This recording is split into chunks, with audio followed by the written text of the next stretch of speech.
We've not just had one, but two major leaks about the iPhone 17 Air. First up, according to Weibo leaker Fixed Focus Digital, the same account that nailed details about the iPhone 16e, the Air is getting Apple's new A19 Pro chipset, but with a twist. Unlike the Pro models, which will pack the full 6-core GPU, the Air is expected to ship with just 5 GPU cores. That might sound like a downgrade, but in real-world usage, most are not going to notice the missing core. It likely comes down to thermal constraints with this insanely thin design, or Apple simply bidding chips for yield. Either way, it means the Air is still technically a Pro-level device, at least chipset-wise, and is not getting the standard A19 like some early reports had suggested, and that's surprising to me because this is a replacement to the Plus, which always got the non-Pro chipset, but I guess Apple wants to market this more as a higher end device, and giving this a Pro chipset might help justify a higher price. We're expecting the Air to start at $949. And also remember, this is getting more RAM than the base iPhone 17, the A19 Pro here should be paired with 12 gigs of RAM. And that's on top of another leak, one that could make or break the Air entirely, the battery. New information out of Korea claims the 17's internal battery pack is about 2.49mm thick, about half as thick as the 17 Pro's battery, and if that wasn't eyebrow raising enough, it's said to have a capacity of around 2,800 mAh,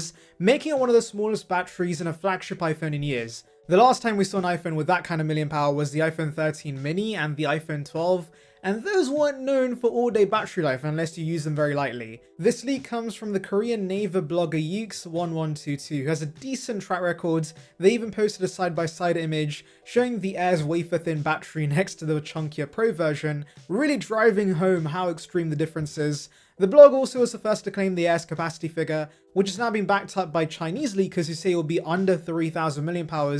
For reference, we already know the Pro Max could pack a battery that's around 5,000 mAh this year, so the Air really pales in comparison in this aspect. You might be wondering though, what happened to silicon carbon batteries? Ming-Chi Kuo previously told us the Air would use a high density cell, which meant Apple could pack in more energy into a physically smaller space, but a 2,800 mAh battery does not really reflect that. Well, I'm assuming it's scaling issues. I know many Android phones have started implementing this tech in their phones, the size of the regular iPhone 16 packing 6,000 mAh batteries, but do remember those phones are mainly being released in China and being produced at a much smaller scale than Apple. I'm guessing since silicon carbon batteries are relatively new technology, Apple suppliers simply can't produce millions of these for the 17 Air, so we're stuck with a limited battery capacity instead. Just want to quickly pause to remind you to hit that subscribe button. We're pushing towards 20,000 subscribers and every sub counts. It brings the latest of Apple right to your feeds, so thank you in advance. Now before you panic about the idea of charging this halfway through your day,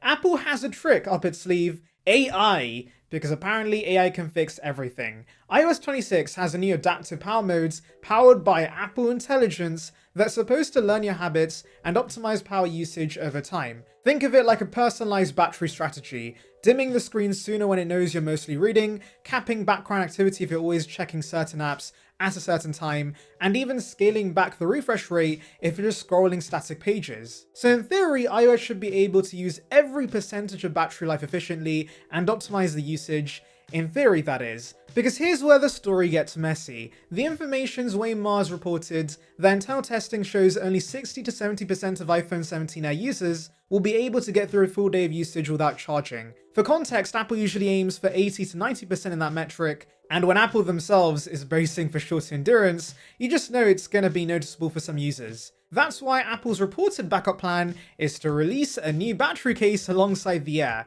The irony here is incredible. A phone that's marketed as the thinnest ever, with an official accessory that bulks it back up just so it lasts a day. But for those who want the ultra thin experience but still need juice at night, it's a practical solution, I guess. Bloomberg's Mark Gurman, however, offers a more optimistic view. He believes that with hardware efficiency gains with the A19, the power efficiency C1 modem and software tuning, the Air can actually match battery life of current iPhones. That's a big could though, but it means the conversation isn't over yet. And speaking of conversations, let's step back and look at the rest of the iPhone 17 Air, because even if the battery ends up being the biggest talking point, this is shaping up to be one of Apple's most radical iPhone designs in years. We're talking about a body just 5.5mm thick. For context, the bendy iPhone 6 was 6.9mm, the M4 iPad Pro is 5.1mm, and despite its thinness, Apple managed to make it more rigid than the previous generation. If they can apply that same engineering to the 17 Air, we could be looking at an incredibly sturdy device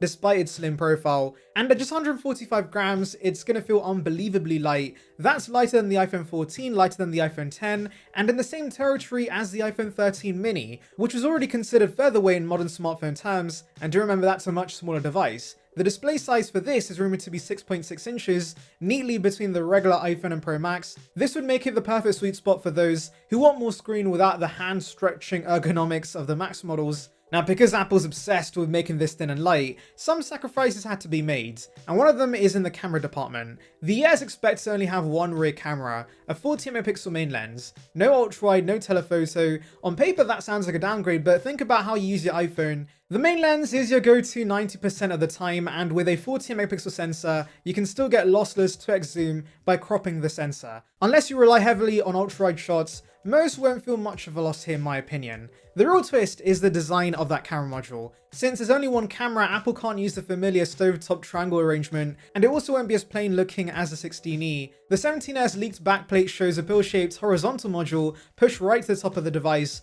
It's reminiscent of Google's Pixel Bar or even the Nexus 6P, and it gives this phone a distinct look compared to the rest of the range, which is going to help it stand out immediately. And I'm willing to bet it'll photograph beautifully for Apple's marketing materials. In terms of build materials, Apple's reportedly going with a hybrid of aluminium and titanium. The titanium is going to add structural strength without making the phone heavy, which makes perfect sense given the Air's thinness. And unlike the Pro, which is said to be shifting to full aluminium, the Air is going to retain titanium for durability. You also get exclusive color options. Leaks point towards black, white, light gold, and light blue, inspired by the MacBook Air sky blue. That soft, frosty finish will play into the lightweight, airy aesthetic, making the Air not just feel different, but look different as well. There are also a couple of quirks worth noting. First, the Air could be eSIM only globally, not just in the US. While eSIM adoption has grown massively, especially in Europe, there's still a chunk of consumers, especially frequent travelers, who prefer physical SIM flexibility. This will be a sticking point for some. Second, rumors say there'll be no dedicated bottom speaker.